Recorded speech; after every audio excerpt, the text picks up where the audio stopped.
Well, good afternoon, everyone. All right, and welcome to our quarterly meeting. It's always a gift to gather together as a community, sharing updates, listening, and continuing to care for one another. And we're grateful for your presence today and your ongoing engagement here on our campus. So before we begin, I'd like to start us with a little opening in prayer. So please join me. Gracious God, we thank you for this day and for this opportunity to come together in fellowship. We are grateful for our community, for each person here, and for the care, dedication, and compassion that surrounds us. As we meet today, guide our conversations, grant us clarity and wisdom, and help us listen with open hearts. Bless our residents, our staff, and all who call this place home. May our time together be meaningful, respectful, and guided by your peace. Amen. All right, so my joke today, right? I know some of you, if I don't share a joke, people actually do ask me about that and say, where was your joke? I missed it. So I do enjoy sharing a joke. This one comes courtesy of my son, my 18-year-old son, who loves chemistry. Why don't scientists trust atoms? Ooh, quiet group. Because they make up everything. So that's that's posted in his chemistry teacher's classroom. So there you go. I thought it was cute. All right. So today I'm going to be bringing a few updates for you, including full count enhancements. So hopefully you're adjusting to full count.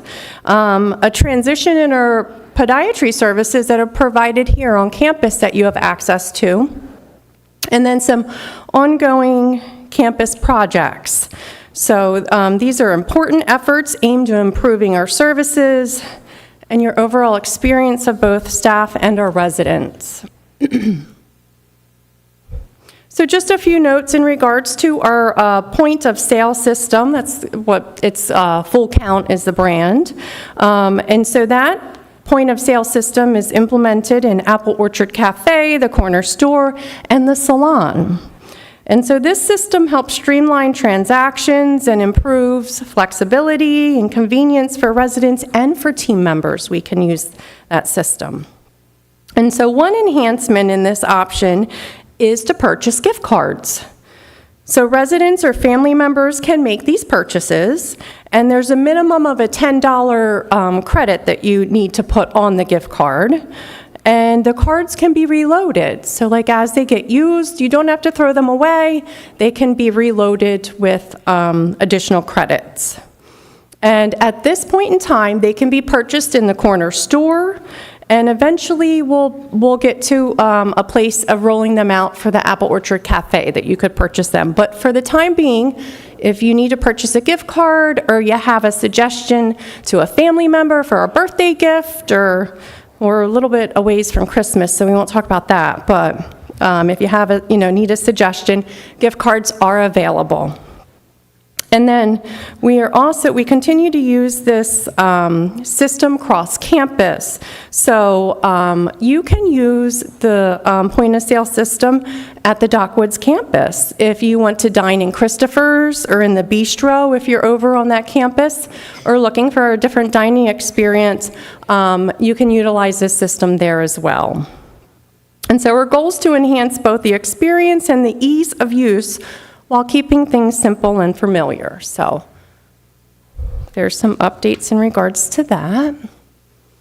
And then I did want to talk about our transition in podiatry provider services. So we are in the process of a new podiatry provider through Indian Valley Podiatry. So Dr. Stephanie Varghese is providing our services moving forward, and this transition is intended to ensure continuity of care and ongoing access to quality podiatry services for residents who rely on them here within the campus. So this is the podiatry service coming to the Souderton campus, and Dr. Varghese will be on campus every other Monday, and visits started actually already on April the 6th. And so if you have questions or you need to enroll and fill out the paperwork, your RL team will be happy to assist you in that way. And our goal is to make this transition as smooth as possible. And then to share some fun project updates. So here's an overview of some things that we're focusing our time and our attention to over the next several months. The lower level entrance, we're doing some work there in regards to the brickwork, and it's being addressed to improve both the appearance and the integrity, and that's slotted to occur later this month. We will get communication out in regards to that because we would need to close down that lower carport area for that work. So just stay tuned in regards to that. And then we will also be moving forward, replacing the 93 building boiler system. And so that's an important behind-the-scenes project that ensures reliability regarding our heating and comfort. And its temporary water heater will provide hot water during that time. So you should be minimally impacted in regards to that. Likely not seeing any impact, actually. And then another one to share with you is the clock tower project, and that's going to address removing the current clock faces that are no longer working and replacing them with louvers and a light feature to shine as the day gets darker. Light will shine through there. So that's something that's happening as well. And then additionally, the pavilion fireplace gas upgrade is something that we're focused on as well. And that's going to allow for easy operation in regards to utilizing the fireplace down in the pavilion. And that one's one that we're working on in identifying the vendor we're going to use for that project because we recognize the weather's getting warmer and it's something that likely you would enjoy using.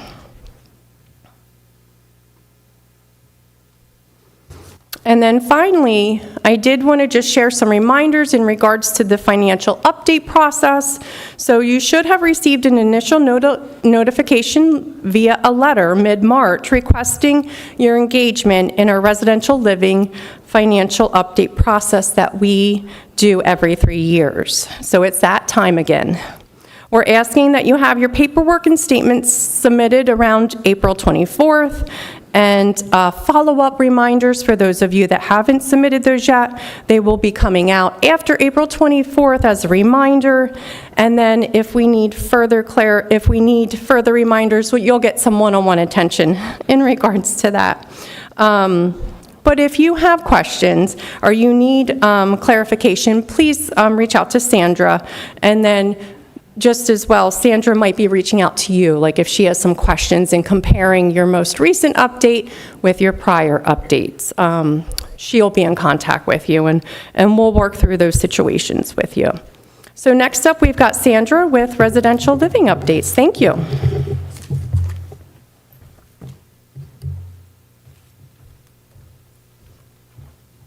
Good afternoon. My comments will be brief today, which is probably a good thing because my voice decided to take a hike over the weekend. First, I want to talk about technical support here.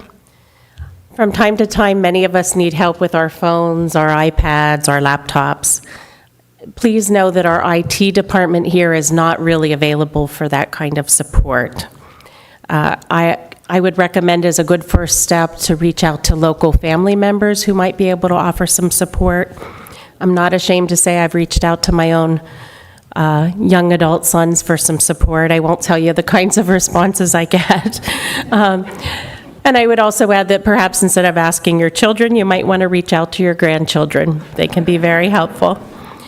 But in the absence of a family member who can help you, I want to encourage you to sign up for available time slots for tech support. The monthly calendar lists days and times for tech support, and Heather places some clipboards, outside of her office where you can sign up for 15-minute time slots with Karen, David, or the Souderton High School students that come. In talking with some of you, I understand these volunteers have been helpful to you, so I want to make sure you're taking advantage of these resources. I want to talk next about some upcoming trips and events. Sam has planned an upcoming service project to MRC on Wednesday, April 22nd. She's still hoping to see some of you sign up. I think she has 6 at this point, but there's plenty of room for more of you if you're interested.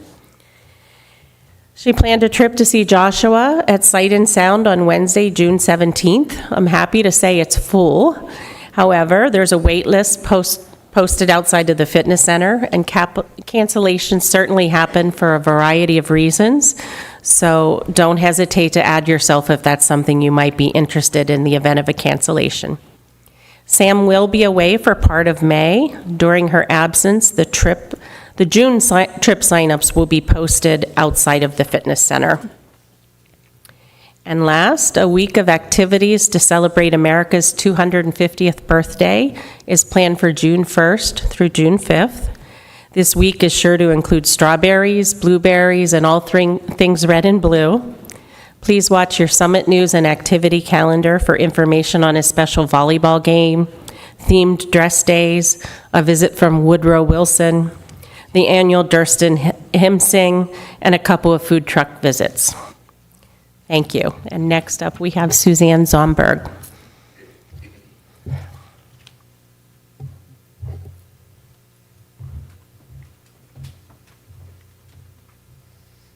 Hello.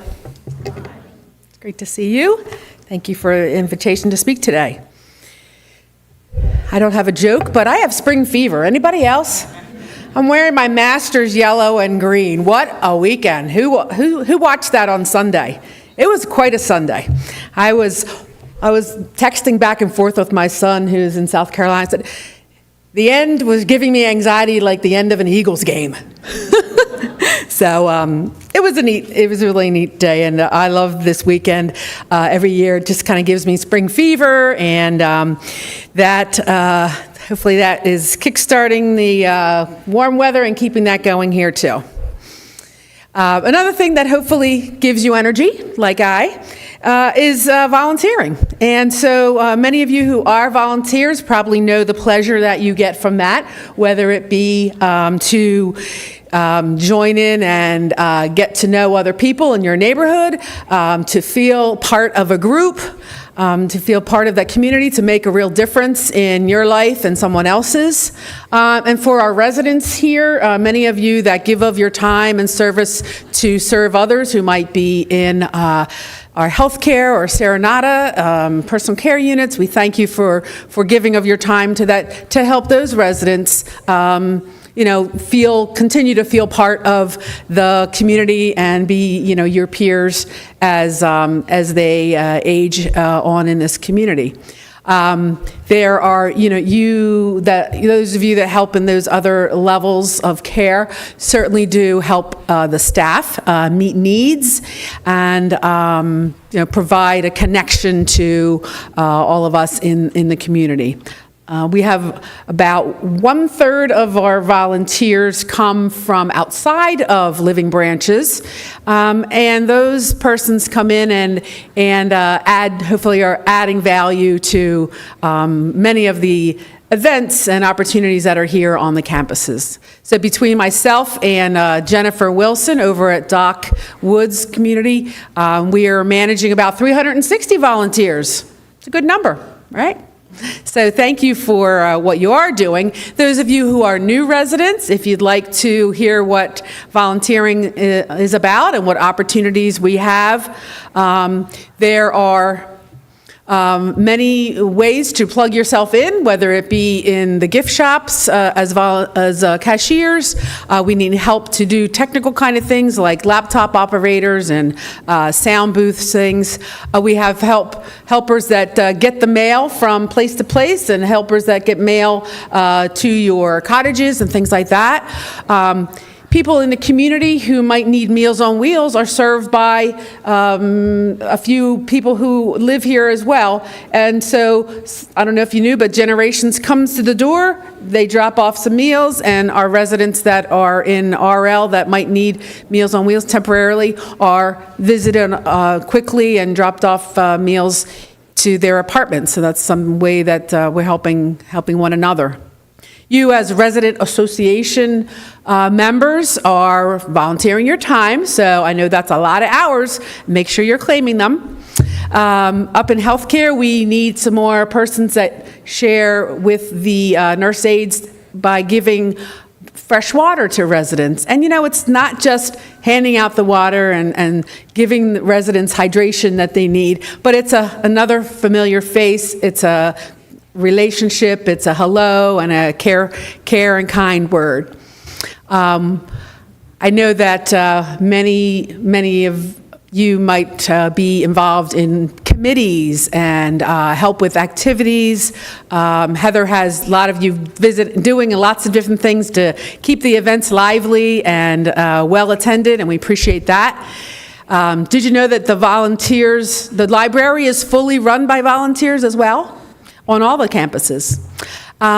There's pet therapy. There are, events and entertainment. If you have a special talent as an artist or as a musician and you want to share something like that with any of our life enrichment programs, that's a great way to plug yourself in and be a volunteer. So. There's a lot other things to get. Oh, the pastoral care department would be upset if I didn't put a plug in for Help at Worship. We have some quite a bit of changes going on with worship support throughout all the campuses, but we would really love to have extra people that read the scripture, do say devotions, maybe be a worship leader, be a special music and piano, and that sort of thing. So. To keep those kind of activities going, we really need the manpower, the woman power, the prayer power, and so help with those things. If any of that strikes your fancy, let me know. And of course, we would also love people that like to get outside and plant gardens and keep things pretty, like probably do some weeding and things like that, just to keep our beautiful campuses presentable. Whoops. Oh, I pressed too hard. Okay. This month in April, if you haven't known already, but it's Volunteer Appreciation Month, and there's a special week every year that we call National Volunteer Week. That's starting next week, April 25th through the end of the week. And here, volunteers that are already onboarded and working here have received an invitation to attend a social. We'll have a social here next Wednesday, the 22nd, here in this room from 1 to 3. We'd love for you to RSVP. I did hear from a lot of you, so you can write me a note, give me a call, send me an email, tap my shoulder today if you would like to let me know that you're coming to that event, and that way we have planning for the goodies and things like that well underway. The theme is You Make a Difference. How many of you know the starfish story? A few of you, maybe. The starfish story. Not too many, so I think it might be worth a little read here. It's too small for you to read. Hopefully I can read this. So. The starfish story. A young man was walking along the ocean and sees a beach on which thousands and thousands of starfish have washed ashore. Further along, he sees an old man walking slowly and stooping often, picking up one starfish after another and tossing each one gently back into the ocean. "Why are you throwing starfish into the ocean?" he asks. because the sun is up, the tide is going out, and if I don't throw them further in, they will die. But, old man, don't you realize there are miles and miles of beach and starfish all along it? You can't possibly save all of them. You can't possibly even save 1/10 of them. In fact, even if you work all day, your efforts won't make any difference at all. The old man listened calmly and then bent down, picked up another starfish, and threw it back into the ocean, into the sea. It made a difference to that one, right? Isn't that a sweet story? So, thinking about what small impact you might make, what big impact you might make, it's important just to make an impact. Before I close, I did hear of one new kind of new news that I had to share. So some of you who volunteer in personal care on the different campuses, you will be hearing from myself and possibly some of the staff that one of the newer, not newer, but standard regulations in personal care is to make sure that our volunteers, in addition to our staff, are trained in fire safety. And we want to make sure that those volunteers who are specifically designated and working are getting the a very thorough and current fire safety training, teaching about fire extinguishers, the way to evacuate, and things like that. It is a Department of Human Services regulation, and we want to make sure and be proactive so that when our inspections come, we can make sure that you all that are in personal care level volunteering have been adequately trained and things like that. So we've been learning that those inspections have particularly been citing fire safety this year, and we want to make sure that we continue to provide the excellent care and training that we are known for. So anyway, thank you very much for your attention, and if any of you are new and want to come see me, my office is just off the fireplace area here in the front lobby, and I work Tuesdays, Wednesdays, and Fridays. All right, thank you.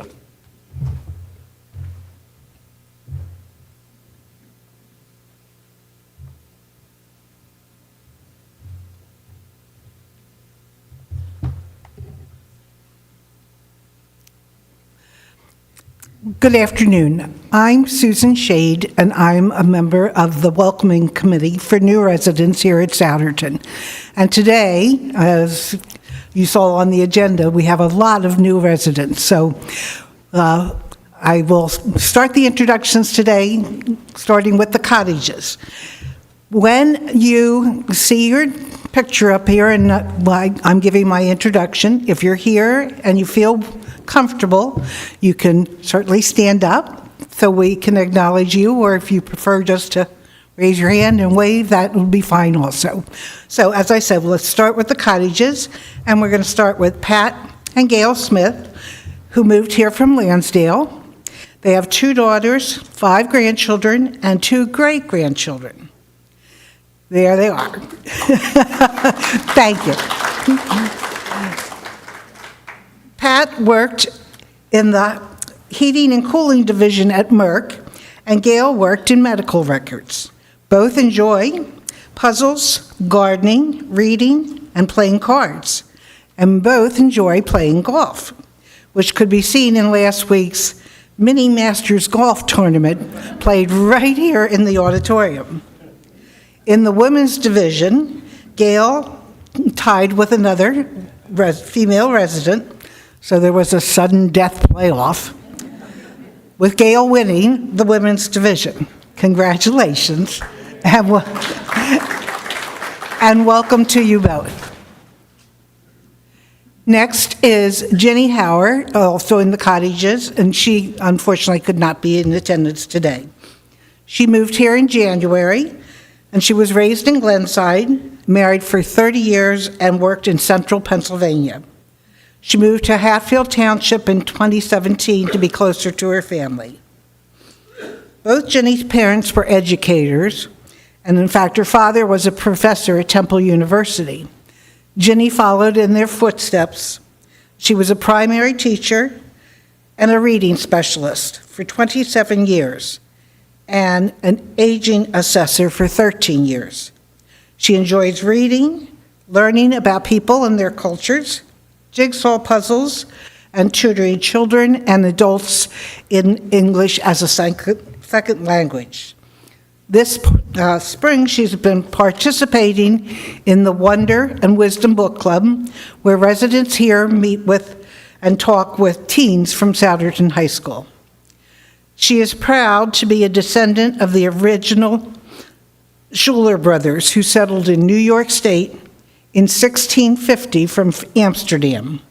And her father is a descendant of George Clymer, who signed both the Declaration of Independence and the Constitution. It's quite an honor, particularly this year as we celebrate our country's 250th anniversary. So, welcome to Ginny. Next is Judy Bishop Duffy, and she is from Little Rock. She was a computer programmer and an accountant prior to her retirement. She enjoys flower gardening and her pets. Welcome, Judy. Also in the cottages is Reese Johnson. There is the man. He moved here in March and has been busy getting settled here, as well as, from what I hear, selling his home. He enjoys gardening and he loves birds. In fact, his sister told me that he once owned award-winning pigeons. He also built and hung many of the bluebird homes that you can find if you're in Percy. And his sister is Carol Veit, who lives here in the apartments. Welcome, Reese. Moving on to the villas are Jim and Judy Privetti. They moved in to Hummingbird Circle at the end and beginning of this year. And they're from Lebanon Township in New Jersey. They have a son, a daughter, and 5 grandchildren. Jim managed a furniture warehouse until his retirement. He also is a music instrument technician and has built several trumpets from scratch. Judy was a kindergarten teacher, a school director, and a long-term care activities director. She too is musically inclined and sang with the Rutgers University Choir and has sung at Carnegie Hall 4 times and at the Kennedy Center in DC. Both enjoy volunteering. Jim volunteers at retirement communities and especially helps with wheel-bound chair residents. Judy has been a literacy volunteer in Somerset County. She also is a musician and participates in community theater. She also has participating in our Grand Friends program here, which is an after-school program for elementary-age children from Indian Creek Foundation. Jim enjoys fishing, boating, carving hiking sticks, and building models. Judy's hobbies include music, crafts, sewing, puzzles, reading, and playing guitar. So welcome to them both. Now moving on to the apartments. On the first floor we have Pauline Gaiman, who moved here towards the end of February from Hatfield.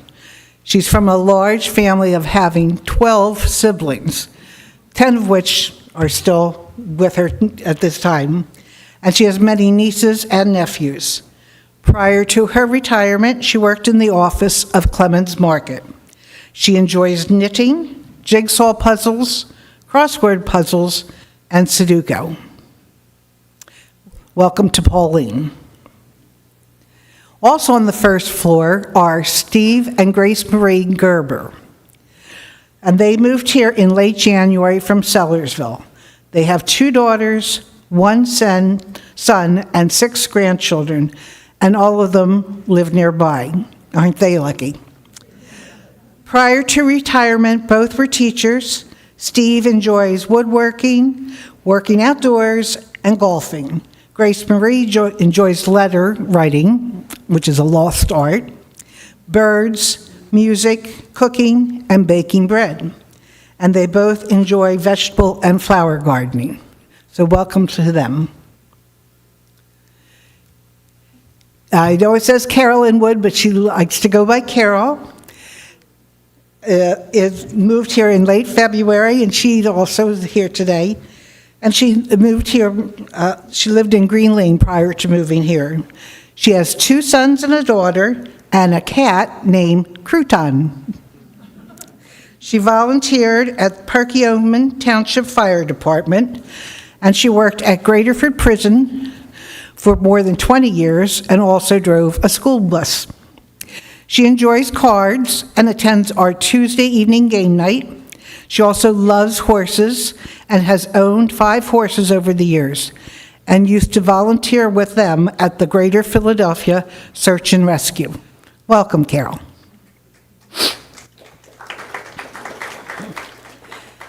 Elaine Green is on the 3rd floor. She grew up in Elroy, but has lived in Telford for the last 52 years and moved here in late January. She has 3 children and 7 wonderful grandchildren. She owned a cleaning service for 35 years. She enjoys gardening and traveling and loves being with her family and her grandchildren. And she also has many friends who already live here. So this was probably an easier move for her. Welcome, Elaine. And last but not least is Cheryl Kahn. She moved here in mid-March. Her original hometown is Souderton, but she lived in Florida for the past 55 years.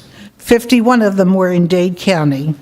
She's unable to be here today because she's in Florida at the present time.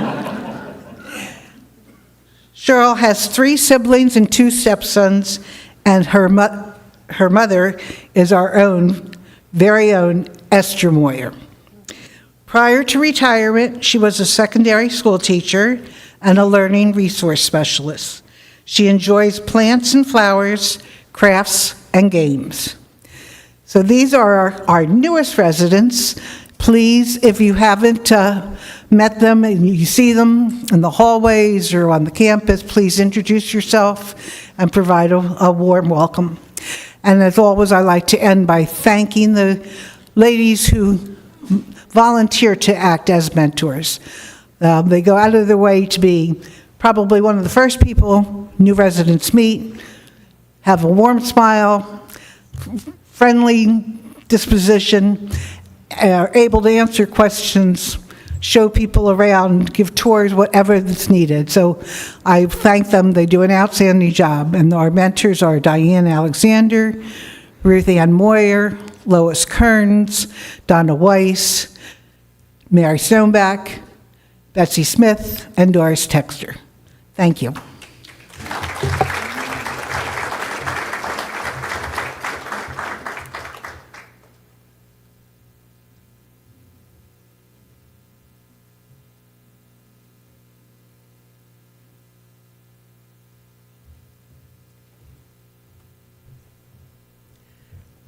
Good afternoon, everyone.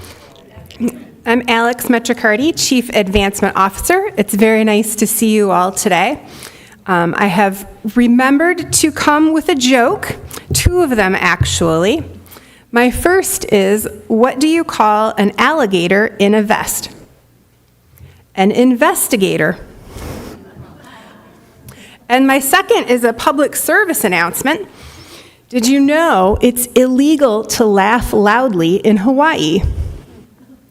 You have to keep it to aloha. Yep. All right, so let me give you a couple of updates from the world of advancement. First of all, as per usual, in residential living, we have no vacancy. I was very proud of this graphic, the fact that it flashed.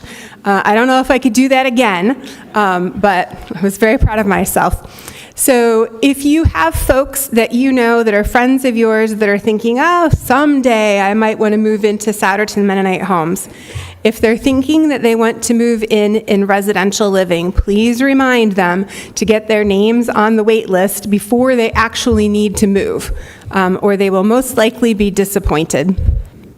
And then in personal care, we do have vacancy. So if you have folks out in the community that are friends out there who are thinking maybe this is a time for me to make a move to Souderton in the personal care area, we do have a little bit of vacancy, and we do have, I think, 2 apartments that are of some of the larger ones that might be available, and that doesn't always happen.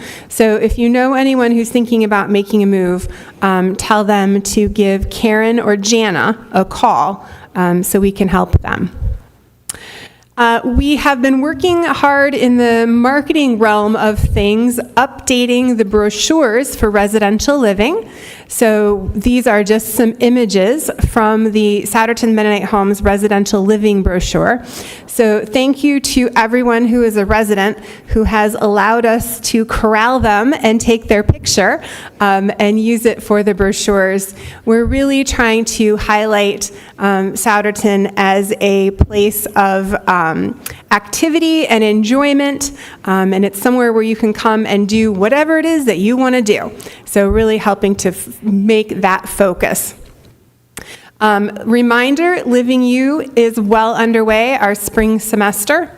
Some of the updating stories or some of the updating classes that we have going on here at Souderton in the month of May, I've listed them up there. I will confess that the birding and kayaking trip is not actually at Souderton. That'll be at Green Lane Park, but that's a repeat from last year. Folks really enjoyed it, so we're excited to offer that one again. As always, we'd love to have people participating in Living U, so if that's not something you've signed up for before, there's always information available in the lobby, and we'd love to have you join us. Thank you so much.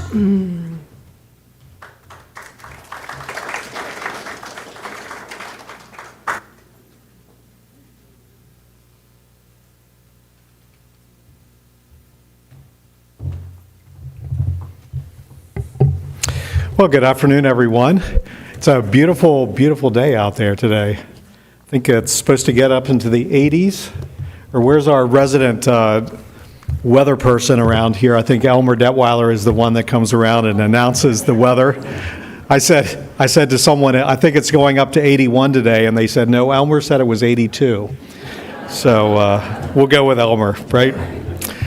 Well, it's good to be with you today. I'm Ed Brubaker, the CEO for Living Branches, and wanted to provide some updates for you as to things that are happening within our organization, primarily things connected at this point to building plans that we have for the future.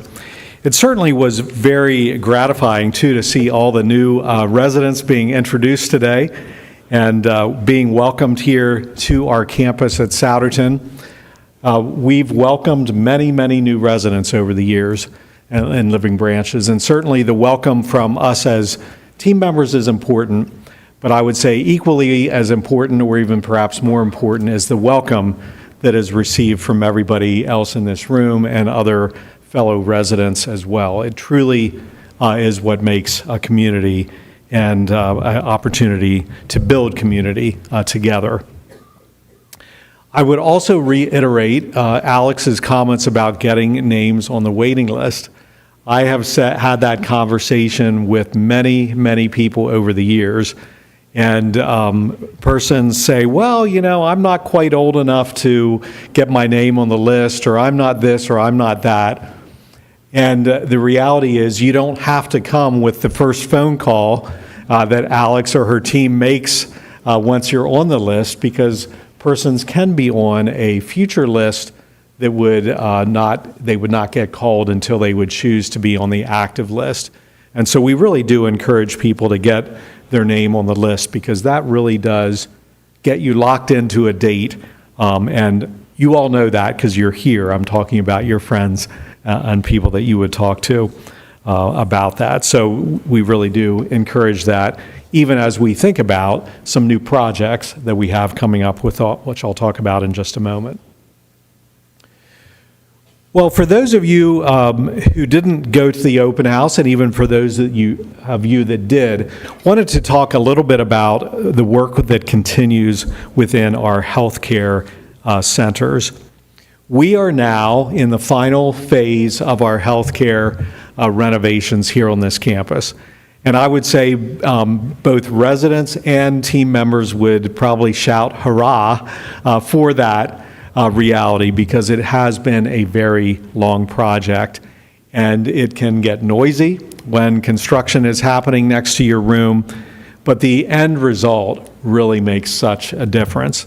And I know I spoke to a number of you in the open house in Azalea Lane. We did change some of the names of the wings, the neighborhoods in healthcare, but the new colors, the beauty that was created, I really think is so important. I know for myself personally, I've been here for many years within Living Branches and previous to that at Dock Woods, and this is probably one of the projects that is most gratifying to me, because it really benefits persons who are paying a lot of money for their care, but also for some will be the later days of their lives, and to have a beautiful space to live in, to interact with their family in, is really wonderful to be able to do that. This is a picture of the Azalea Lane dining room. We only currently have 8 residents in Azalea Lane. That will change as we go through phase 4 for Rambler Hallway, which will become part of Azalea Lane. But right now, we have 8 persons there. I will say this, that it does separate this wing from the rest of the healthcare building a bit, because Rambler or future Azalea will be part of that connecting hallway. So we're trying to do things to make sure that the residents here are connected with the larger campus, but certainly it is a beautiful wing, and we are now working on the final phase of that, which should be done in November of this year. Here are just some other pictures from Azalea Lane. One is of a typical resident room. They're all private rooms in Azalea Lane. And another area that is a activity space, quiet place to sit, do a puzzle, do some activities there. And so that's just an example of one within Azalea Lane. The one thing I would note, and the reason I put the upper picture there with the green barriers, I wanted to make sure you knew that this is not permanent, okay? This is actually a system that goes, you can see, or if you can see, there's a duct work that goes from the piece of equipment outside to go to the building. Basically what happens is we needed to have some air makeup. It's part of the rules related to HVAC systems today. And so that was part of a piece of equipment that we needed to supplement Azalea Lane until Rambler renovations are done. Once this part of the project is done, that will be eliminated. But I just wanted to make you aware, it's not our idea of a new aesthetic for the building. It's rather ugly, frankly, and it's right by the entrance to Azalea Lane. But I did want to make you aware that that will be temporary until Azalea Lane is completed.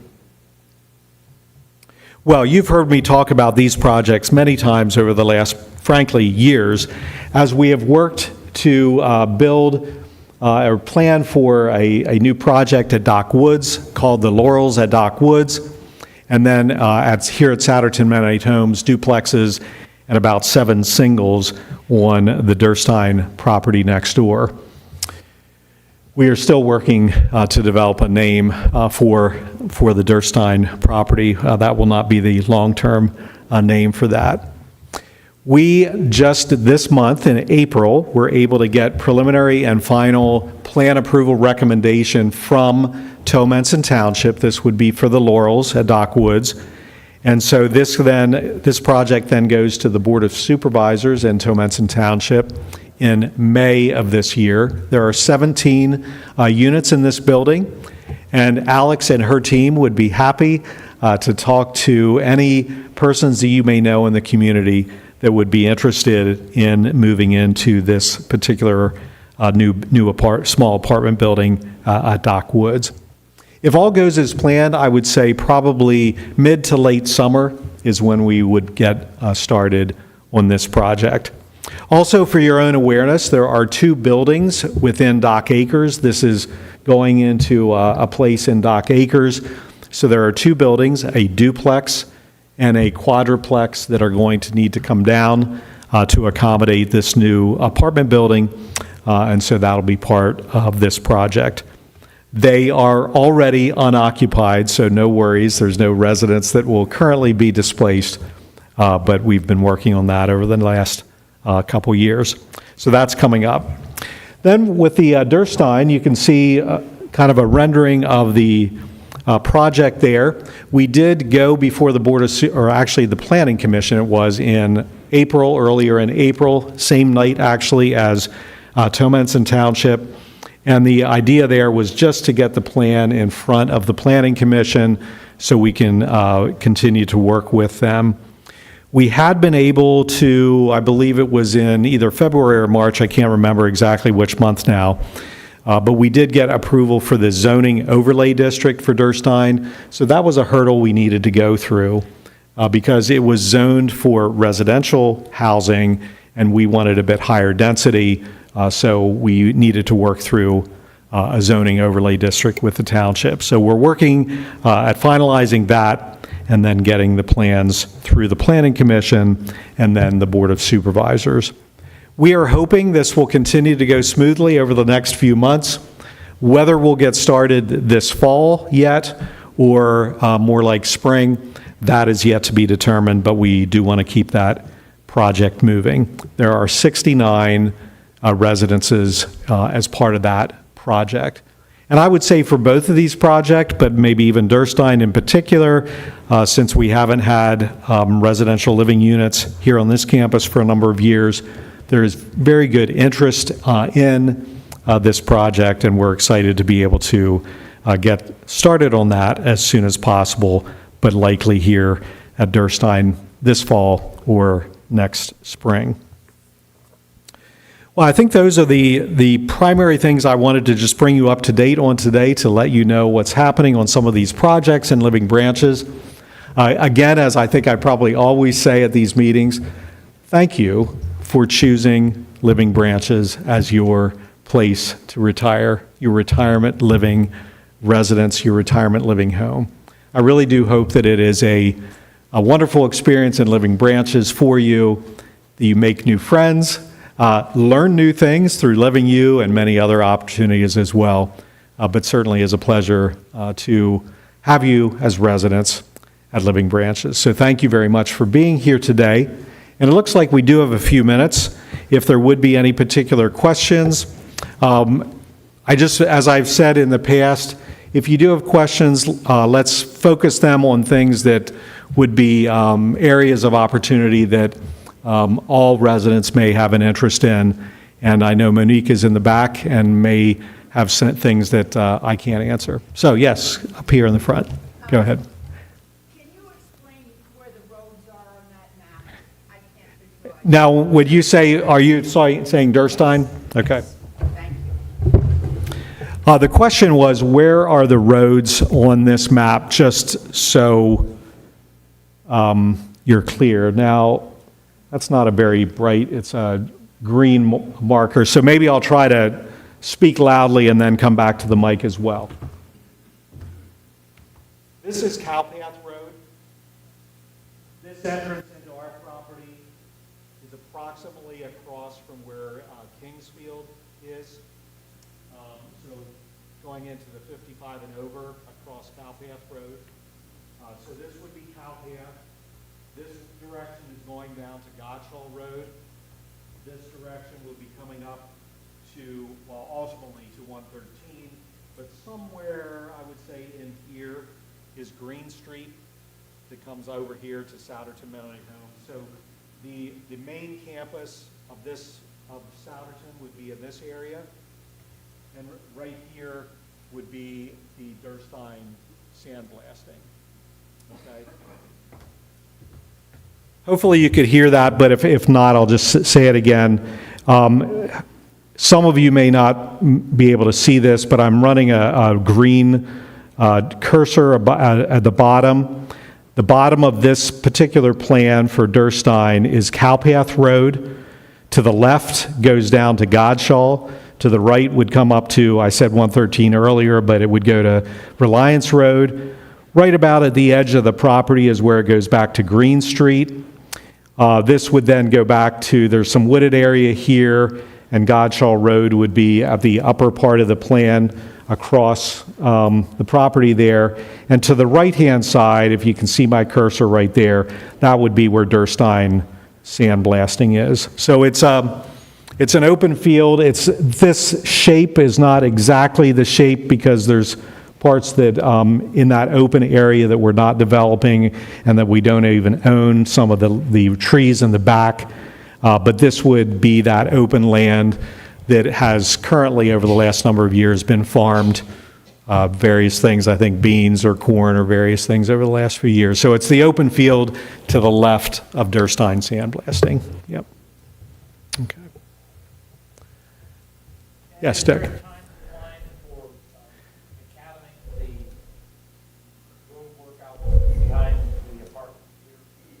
Like right out front here.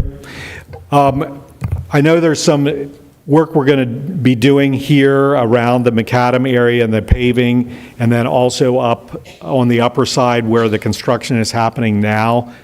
Monique, do we have It'll be after July. Some of those areas, just to try to protect the pavement as much as possible, we'll probably do after construction, so it's possible some will even be next spring. But some of these other areas wouldn't be impacted as much by construction. I can't even remember the extent. Do we go down here? Yeah, toward the pavilion? So this area, I believe that's what you're talking about. So some of that would be after July. Probably some of the upper part would be potentially next spring, just depending on where the construction is at, so we can avoid large trucks on that. Parking lot out the other side of the apartment. Down by the Porticashare entrance? Yeah, that the parking lot down there, is that slated for this year? Monique was saying she'd have to double check that parking lot. Yeah, that one, I think you were talking by the covered entrance on the end of this building. So there would be an area down there. But I know some of those areas were disturbed for some of the connections we needed to make for construction as well. Mm-hmm. Yep. Yes. And in your master planning, how do you see Durstein interfacing with the main campus? Is there any planned interaction between those two portions that are geographically separated by the highway? Right. Yeah. The question is around the interaction between this part of the campus and Durstein and the residents who would live down there. In the middle of this area, and it was something that I would say the township was pushing for, and I think at first we were thinking, well, is it where we wanted to spend our money? But I think in the long term it'll work out just fine. But we do have what is being referenced right now is a clubhouse right in the middle. There's a kind of a yellowish building. That is a building that would, yes, it'll be on this property, but it will be used for its living branches at Souderton Mennonite Home. So it'll be used by anyone, probably mostly by persons there just because it's close in proximity. But I'm sure the Life Enrichment team and others will use it for Living U, for other activities, exercise classes. So the intent is to use that as a space that's really truly available to all of our residents, not just this property. The other thing, though, then, for those persons using the fitness center, coming up here to the Apple Orchard Cafe, being involved with resident meetings, that they would function as if they were part of this campus and not separated by Cowpath Road. It's not unlike what we have at the Dockwoods campus, where the villas at Dock Woods are separated by Gaiman Road. Truth be told, Gaiman Road probably does not have as much traffic on as Cowpath Road does here, but it's a similar concept. In fact, the distances from the community center there to the villas at Dock Woods are actually probably further than what they are here. This is closer in proximity to the main campus here. But the intent is that these residents, they will be part of the Souderton Mennonite Homes campus. They'll interact. And so you will see them here interacting within this building, and even, I'm sure, at the Dock Woods campus as we try to encourage those kind of things too. But there's definitely interaction. One further question. Do you foresee any kind of a shuttle Yeah, that goes back and forth between some of the larger retirement communities right, that are spread out like this, have a shuttle right. that runs between their various Yeah, right. Yeah, the question was, excuse me, pardon me, will we see a shuttle that would go there? We, even currently on campus at times here and also at Dock Woods, would run shuttle services for certain activities, and we would absolutely anticipate doing that. How often that shuttle will operate will somewhat depend on what the activities might be happening here, what activities might be happening there in the clubhouse as well, to shuttle people from here to down there if that need be. But yes, we want to have that interaction. I know the township has been asking as part of the land development process about walkability, and they really want the township to be walkable. The challenge is the connection across Cowpath Road. And so we haven't worked all those details out from a sidewalk or walking path connection between the two. That's still going to be part of the discussion, but absolutely we would want to provide shuttle service. Yep. Mhm. Yes, go ahead. Mhm. Right.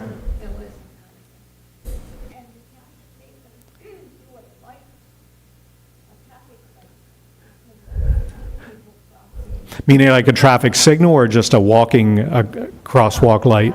Okay.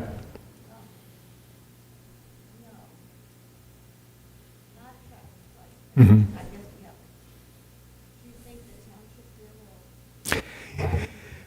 Yeah, the question was about, she had lived next to another retirement community before they moved here, and the question was, in that case, they made them provide some type of crossing modification so that whether a traffic light or some type of crossing light. We're not sure if the township's going to require that. I would say this, I would not want to do a crosswalk connection unless there was some type of signaling there, because Cowpath is just, in my opinion, too busy to be definitely wouldn't want people just walking across without any type of some type of signaling or notification of crossing. We like to ride bike, my wife and I, and ride a fair amount on the Perkiomen Trail. And there's one on, 29, I believe it is, where it crosses the road. And when you approach, it starts the overhead flashing lights and things like that. So there's various ways to do it. I doubt if they're going to allow any kind of speed attenuation devices, and by that I mean either speed hump or speed bumps on Cowpath Road. I doubt if that's going to happen. But yeah, we would want to have some type of safety measures in place if there was a direct connection. But it could be an advantage for the community as well, because there's actually a park in the back there on kind of the Gottschall Road side, Enos Gottschall Park, that could have some interconnections. So those are details we haven't fully, but I know these are questions that came up with the Planning Commission. Yeah, I think there was one. Yes. Yeah. Have you considered the impact of, when we have activities here, the influx of additional cars coming up and parking, which is an issue now? Right. But there could be 40, 50 more cars coming up. Right. Based on the number of people that might come for any given event, There probably wouldn't be 40 or 50 coming from 69 units. However, there will be some, or let's say even half of them, or that's another reason to do shuttle service. The other thing I would say, though, too, is we have a lot of new parking spaces up around the new building. And what we'll need to do over the longer term is to keep encouraging / asking and having staff park in that area so that it opens up more spaces down in this area. So that's part of how we would be looking at going about that. So we feel there's going to be enough, because there really are quite a few spaces up there. Right now, they're not fully usable because there's still construction trailers there, but after November, that'll all be top coated and paved, and will be more available, so. Yes? I have 2 questions. Sure. Where's the swimming pool going? Well, see in the back part of the project, it has a thing called a retention pond. I'm kidding, of course. We do not have current plans for a swimming pool on this campus or over at the Durstein property. That has been part of our longer-term dreaming and thinking for this campus. There has been no definitive plans made for that, but a number of years ago, and probably during COVID as well, we were doing some dreaming about this center part of the campus and how we can continue to enhance it. So I would say there is no swimming pool in the current plans for this part of the project. But as we think about the long term here for this campus, we do believe we are going to need to continue to enhance the amenities for this campus. And they would be more centralized, maybe not right in this space or around the corner, but in this part of the campus is where we make the investment. Things like the potential for a pool to enhance fitness opportunities, dining opportunities, those kinds of things. So there are no definitive plans for where they would be or how they would be. It is absolutely part of the longer-term thinking and planning as this campus continues to grow. Second question. When you put the fireplace in the pavilion, is it going to be open in the fall and winter? That's a good question for Monique. The question is about the fireplace in the pavilion. Will it be open in the fall and the winter? So at this point, it would not, because our plumbing it's not insulated, so the plumbing can't function, or give you bathroom, et cetera. So not at this point. Yeah, so the answer to that was not at this point, because it is not a year-round facility. And so the plumbing and things like that get closed down over the winter time, so we're not looking. Why go to the expense of putting it in there if you're not going to be able to use it? You're not going to use it in the summertime. Well, it would be in this kind of spring and the fall, in the shoulder months, probably primarily. Open from April to October. April to October. Right. Yep. The more you put it off, it's never going to happen. Now, which are you talking to? Oh, the fireplace. Well, I think that's part of the plan, if I heard Monique. The fireplace will be happening. The pool, that will, I didn't know if you were referencing that as the more you put it off, the longer it's going to take. But yeah, we do not have current plans when I say the near term, in the next 3 to 4 years, to put a pool on this campus, but that would be an amenity that would definitely be part of our longer term consideration as we develop and continue to develop the amenities on this campus. All right, it looks like it's around 3 o'clock. I'm not seeing any hands flying up in the air, so thank you all for being here today. I appreciate your time, and again, thank you for choosing Souderton Mennonite Homes and Living Branches. Have a good rest of the day. Thank you.